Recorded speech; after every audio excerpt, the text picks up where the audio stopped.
Olá, começa agora mais um boletim informativo direto da redação do jornal O Diário e Diário TV. Neste domingo terminou a última grande luta do mestre Geni Rebelo, ícone do jiu-jitsu teresopolitano, reconhecido nacional e internacionalmente. O grande mestre Geni estava internado no CTI do Hospital das Clínicas desde o dia 23 de dezembro, vítima de atropelamento. Ele foi atingido por uma motocicleta no centro da cidade.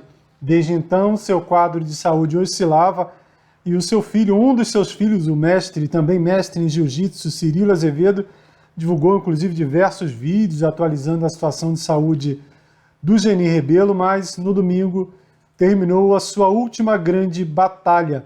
O Geni, ele é reconhecido como um dos maiores mestres de jiu-jitsu aqui de Teresópolis, fundador da Academia Serrana, junto com o mestre Valdir e Sebastião Ruiz, e ele é um dos responsáveis pelo início desse esporte no país aqui em Teresópolis, e destaque no país, responsável pela formação de outros grandes nomes, como Adilson Bita, Ailson Jucão, Marcos Santos, Hélio Soneca e muitos outros, e por conta disso, o mestre Geni era tão procurado, né? Mesmo nos dias de hoje, né, já com um ritmo um pouquinho menor, logicamente por conta da idade, ele era sempre procurado para conselhos, e recentemente, no ano passado, em meados do ano passado, ele foi homenageado pelo Corpo de Bombeiros, que mantém aqui no quartel de Teresópolis uma área para a prática do jiu-jitsu.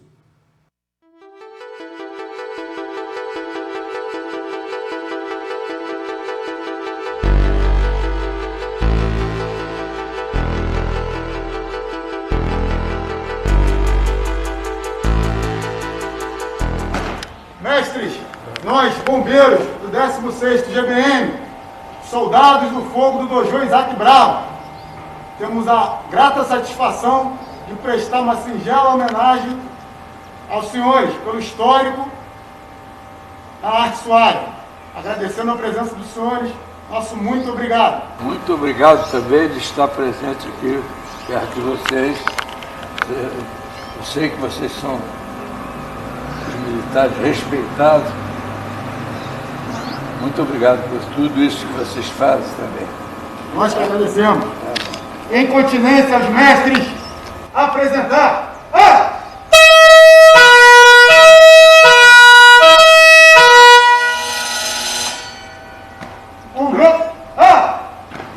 Muito obrigado. Salve de palmas, senhores.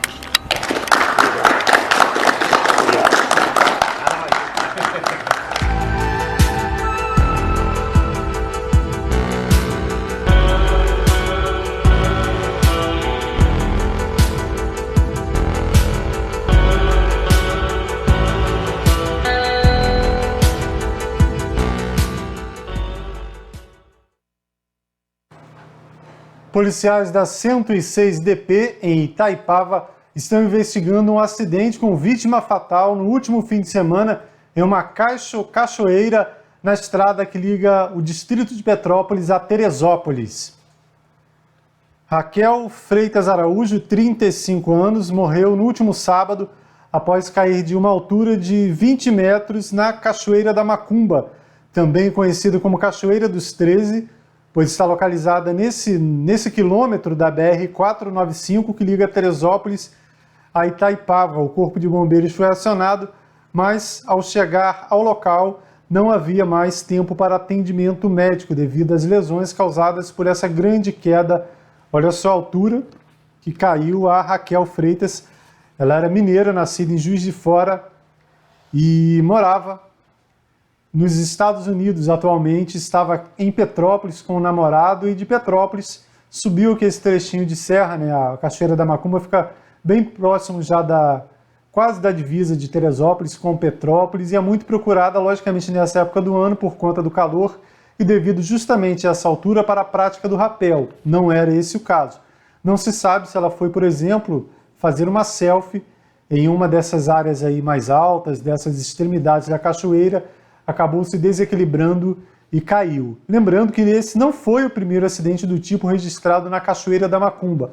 São duas grandes quedas, essa maior, essa principal, e uma queda mais abaixo que leva até esse poço, mas que também é bastante alta. Recentemente, divulgamos aqui na Diário TV, publicamos no Jornal Diário algumas dicas de cuidados justamente em ambientes naturais, entre eles essas situações de pedras escorregadias, né? As cachoeiras têm muito limo, são pedras que podem causar acidentes, se a pessoa chega em uma margem dessa e escorrega, cai de uma grande altura e, consequentemente, termina em outras pedras, onde um resgate, um atendimento médico dificilmente acaba acontecendo devido a essas condições. Então, se você procurar esses ambientes, no verão, muita atenção, cuidado também com as cabeças d'água, com risco de afogamento, né? Às vezes a água escura esconde a real profundidade desses locais. Vamos procurar áreas de lazer, procurar diversão, mas com muito cuidado para não terminar dessa maneira que terminou essa história no último fim de semana. Diário Comunidade. Vamos a 2 bairros que enviaram aqui para a nossa redação reclamações.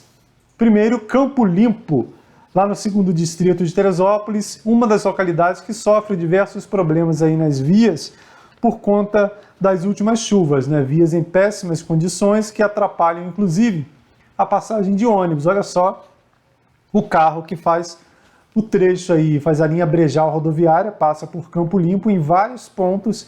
A situação é essa. Isso depois de vários dias sem chover. Imagina no período de chuvas como fica essa estrada de Campo Limpo, 2º Distrito de Teresópolis, e além dos ônibus, desses ônibus que fazem essas linhas da região, né, prejudicados, os caminhões que fazem o escoamento da lavoura também passam por poucas e boas por conta das condições dessas estradas lá na região de Campo Limpo. Agora, chegando na região central do município, né, no 1º distrito do município, a reclamação vem do bairro do Comari, Carlos Guinle. A rua Renato de Miranda está na mais completa escuridão. Olha só o vídeo que nos enviou uma telespectadora que mora nessa via. Aqui a rua Renato de Miranda, o breu que tá, ó. Ali tem um poste de luz só no início, mas depois, ó, o breu que tá pra caminhar nessa rua. A rua tá muito escura. Além desse problema da falta de iluminação pública, apesar da taxa altíssima que vem lá na conta, lembrando que apesar de constar na conta da Enel, esse recurso vai para a prefeitura, né? A Enel apenas recebe e encaminha para a prefeitura. Durante o dia, o problema que fica gritante, né? À noite, logicamente, evidencia a falta de luz. Mas um problema que está à noite, durante o dia, mas é na parte do dia que a gente registra, é em relação aos bueiros. Segundo os moradores, muitos bueiros entupidos lá na rua Renato de Miranda, que é aquela rua próxima ao Clube Comari. Os moradores lembram aí de água empoçada, risco de proliferação de mosquitos e em vários pontos dessa via. Olha, vários bueiros entupidos ao longo da rua Renato de Miranda. Entramos em contato com a Secretaria de Obras e Serviços Públicos e recebemos uma nota através da Assessoria de Comunicação da Prefeitura em relação a essas duas comunidades. Sobre Campo Limpo, foi informado que a equipe de manutenção tem dado uma prioridade no pessoal da Secretaria de Agricultura a retirar quedas de barreiras e resolver pontes comprometidas aí nas últimas chuvas, mas que nos próximos dias os trabalhos de recuperação de estradas serão retomados e que Campo Limpo está no cronograma, informação da Prefeitura. Em relação às demandas da rua Renato de Miranda, no Comari, a informação é que a equipe de manutenção da iluminação pública estará no bairro Comari esta semana e ficará responsável por realizar esses reparos aí a atender essa demanda de falta de iluminação pública. Em relação aos bueiros entupidos, a Prefeitura não se pronunciou. Diário Policial, mais 4 presos acusados do crime de tráfico de drogas. Novamente, policiais aí do 30º, do pessoal da Patamo, DPO São Pedro e Polícia Reservada, lá no bairro de São Pedro. Olha só o volume de cocaína e maconha apreendidas, embalagens apreendidas em 2 ocorrências. Uma no bairro do Rosário, onde foram presos 3 homens, seriam moradores de São Gonçalo, e estariam aqui no Rosário para fazer a distribuição e tentar aí ficar responsáveis por essa venda de drogas. Terminaram presos, esses 3 lá no bairro do Rosário, com 200 pinos de cocaína, 25 tiras de maconha e R$200 que teriam obtido com a venda dessa droga. A outra ocorrência aconteceu no bairro do Perpétuo, mais uma quantidade de droga apreendida com um rapaz de 22 anos, e detalhe, 22 anos, e já 6 prisões, todas pelo mesmo crime. E dessa vez aí o pessoal da Patamo, DPO São Pedro e Polícia Reservada, todas essas equipes aí fizeram essa operação e foram responsáveis pela 6ª prisão desse jovem de 22 anos lá do bairro do Perpétuo. Terminou na última semana a CPI da Câmara Municipal para apurar a negociação da Prefeitura envolvendo a Sudantex, essa ideia da gestão municipal, como gosta de ser chamado o governo Vinícius Clausen, para a aquisição e transformação dessa grande área, dessa antiga grande indústria, em um novo bairro, com lojas, apartamentos, entre outros, como por exemplo a sede da Prefeitura. Isso tudo gerou uma CPI, gerou descontentamento em Teresópolis, inclusive nas últimas eleições tentaram esconder essa informação do bairro Jorge March.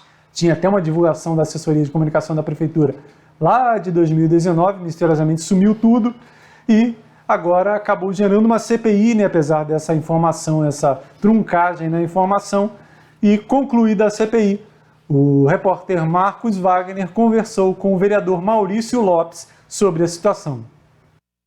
E a Sudantex volta a ser assunto em Teresópolis, muito pelo seu destino, que é bem falado, principalmente nessas últimas eleições. Na campanha política, as pessoas contestavam muito ao prefeito qual o projeto que seria utilizado aqui na antiga Sudantex.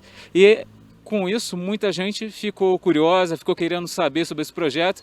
E além disso, também havia uma CPI na Câmara de Vereadores que investigava esse assunto. Muita gente questionou, perguntou, e esta semana quem apareceu na última semana foi o vereador Maurício Lopes, que esteve nas redes sociais falando sobre esse relatório da CPI, a que conclusões chegou esse relatório. E é para falar sobre esse assunto que a gente veio justamente aqui em frente ao Sudantex e com o vereador Maurício Lopes. Maurício, muito obrigado pela sua disponibilidade. O que você pode apontar a partir desse momento aí que as pessoas te perguntaram, né, sobre a questão da CPI e sobre a Sudantex? Realmente há muitas irregularidades apontadas aqui nesse terreno? Pode-se mesmo construir alguma coisa aqui? Então, esse assunto eu levantei na Câmara Municipal, na legislatura passada, após participar de algumas reuniões no Conselho da cidade. Eu vi uma movimentação por parte do governo em tentar aprovar algumas medidas para fazer uma intervenção aqui nessa área.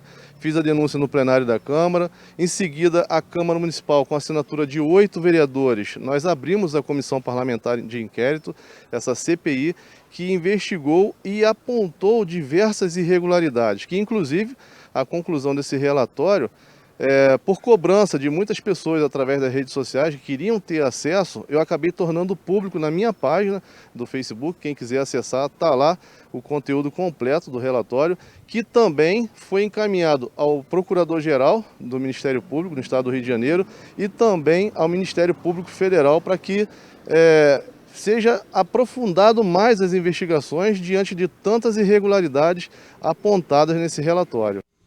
A gente vê aqui que existe até aqui atrás um projeto, né, mostrado aqui com vários interesses aqui, disse que vai ter parque, mas aqui a gente não vê a questão de prédios, condomínios, mas essa questão, pelo que está apontado aqui, também é polêmica e pelo que a gente conversou aqui, existe um problema em que o acordo não passou pela Câmara, não é isso? Sim, sem dúvidas. Na verdade, algumas das irregularidades apontadas nesse relatório é justamente esse, que o prefeito feriu o princípio da separação dos poderes. O acordo que ele assinou junto ao Ministério Público, que foi homologado no Poder Judiciário, ele se compromete em mudar, por exemplo, o gabarito da rua Nilson Chiapeta, que hoje aqui o zoneamento é ZCR1, ou seja, são 5 pavimentos que nós podemos ter.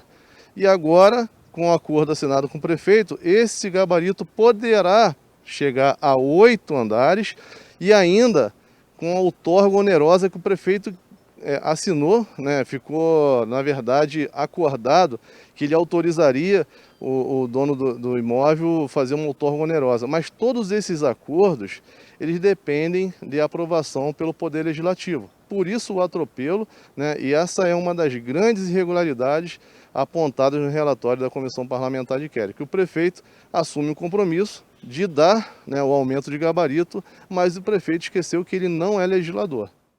Tá aí, só para deixar bem claro, essa questão da outorga onerosa é que se o proprietário aqui do imóvel vai fazer os prédios aqui que ele pretende, ele pagando a prefeitura, ele vai ter direito até de aumentar para de 10 até 12 andares um prédio aqui, ou vários prédios nesse local, passam a ter essa possibilidade, desde que seja pago a prefeitura nesse acordo, que não passou pela Câmara, então seria necessário. Então essas são mais uma das irregularidades apontadas no relatório que a gente tem em mãos. Também outros problemas se devem à falta de avaliação dos impactos, né? Principalmente do retorno. Parece que a prefeitura, né, Maurício, se interessou por um túnel que realmente não vai ter algum valor, e também o impacto aqui de uma grande quantidade de prédios no local e da vizinhança. Ou seja, era necessário uma avaliação muito melhor, já que nem sequer o valor da multa foi atualizado. Sim, a empresa Sudantex, ela passou a ser réu num processo, né, do inquérito civil por conta da contaminação do solo, né? Nós tínhamos uma fábrica de tecidos e o índico, ele contaminou completamente o solo, é um material completamente cancerígeno, né, e que pode vir trazer problemas sérios para a saúde da população. Então não existe nenhum estudo, nenhum projeto ou proposta para promover a descontaminação do solo.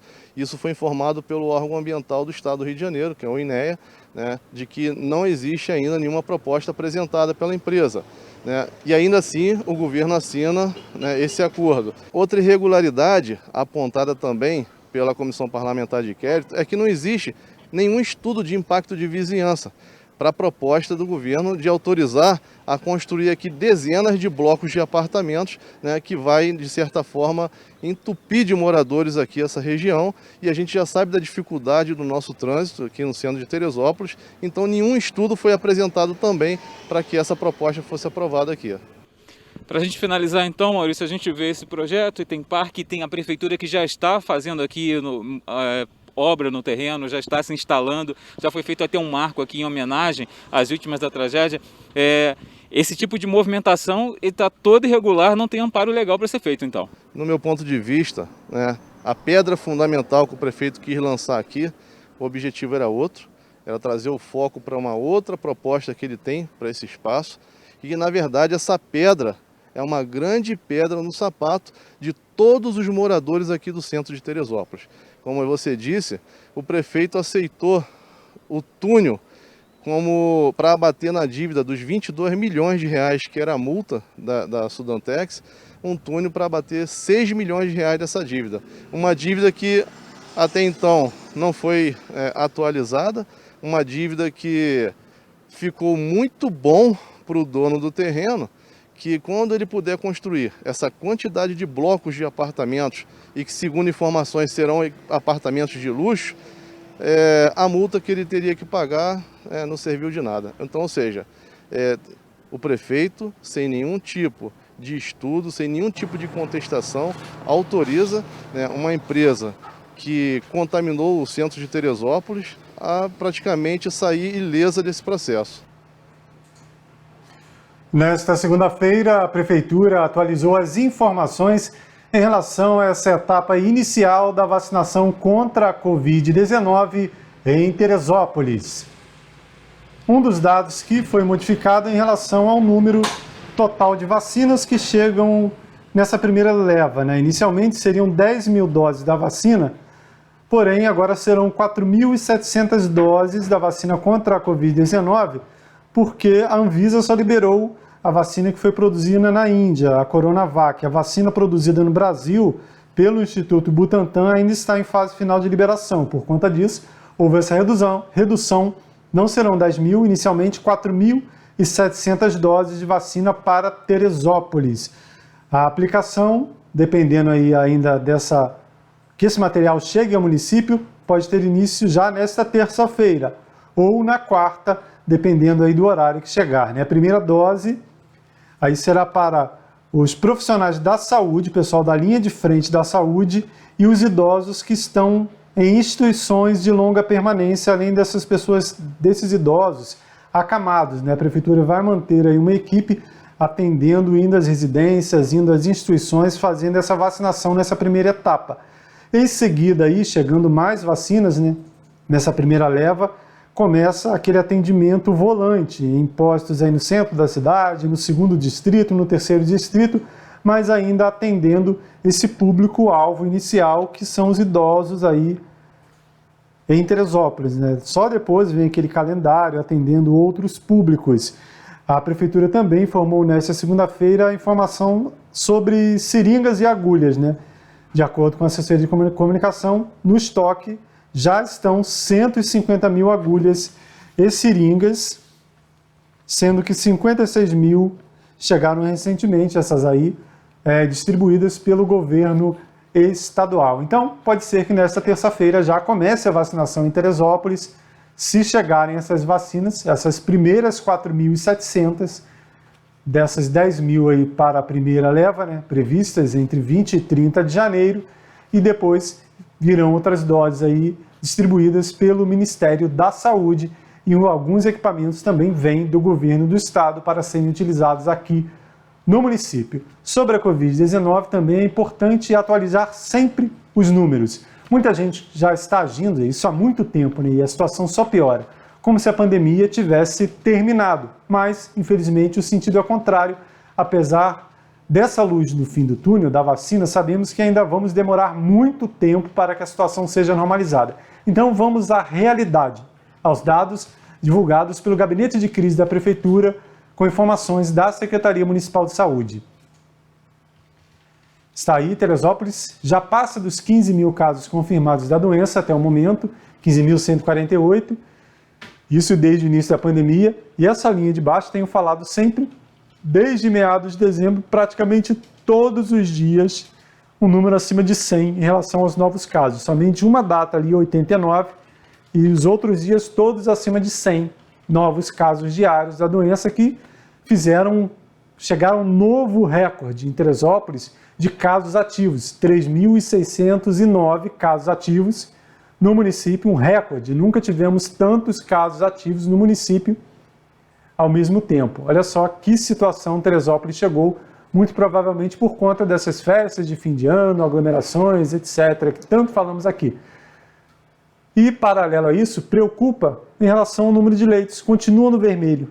A gente nem lembra mais qual foi a última vez que os leitos de UTI Covid, envolvendo aí os casos mais graves, não esteve no vermelho.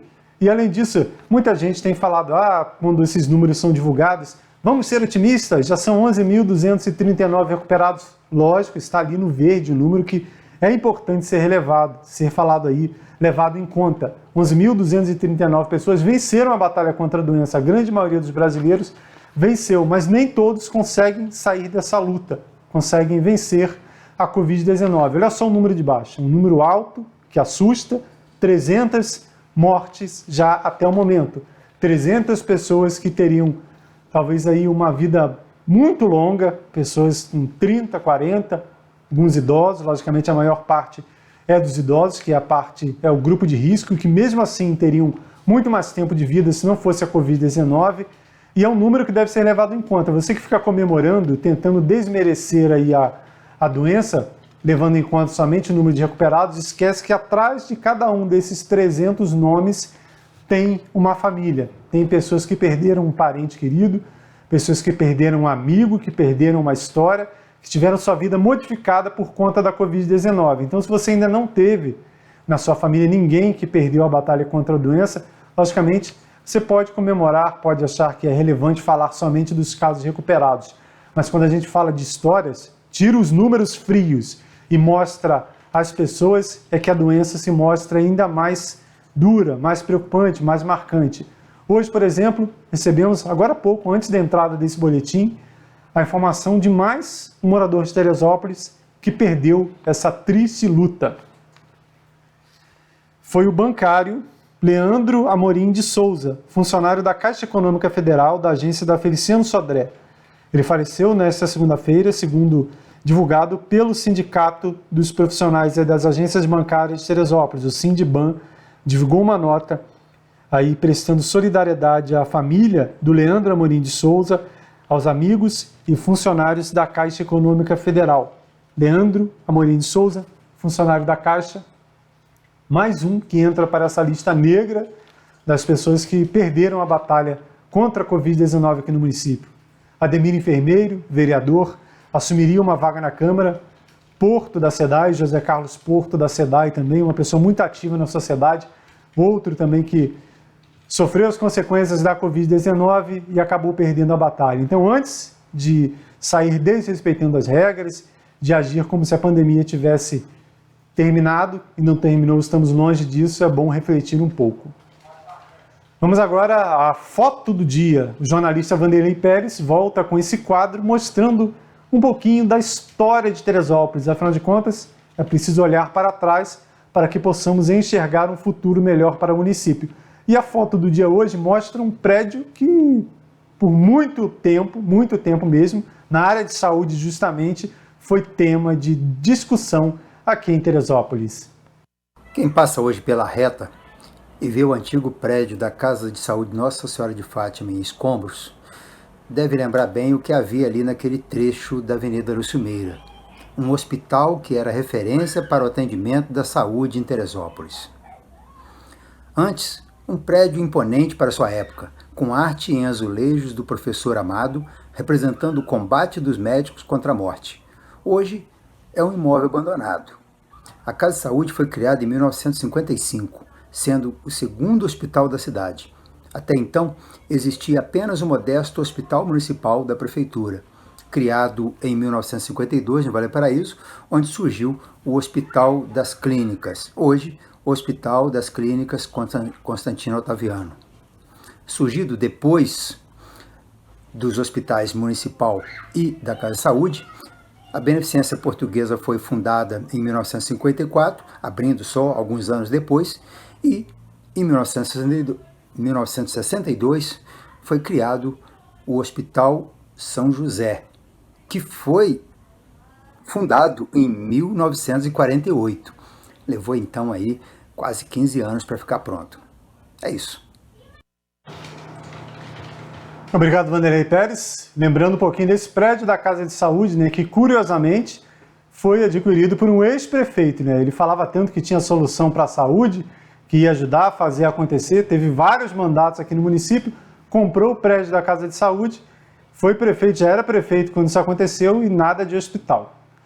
Essas e outras notícias você confere em nosso site, netdiario.com.br, e havendo qualquer atualização antes da entrada de um novo boletim informativo, você confere em nossa página e também na barrinha de notícias aqui da Diário TV, além, logicamente, das nossas redes sociais, Instagram, Facebook e YouTube. Acessando o nosso canal, o canal da Diário TV lá no YouTube, onde você tem um arquivo de praticamente todas as nossas matérias, principalmente dos anos recentes. Não esqueça de assinar, de clicar no sininho.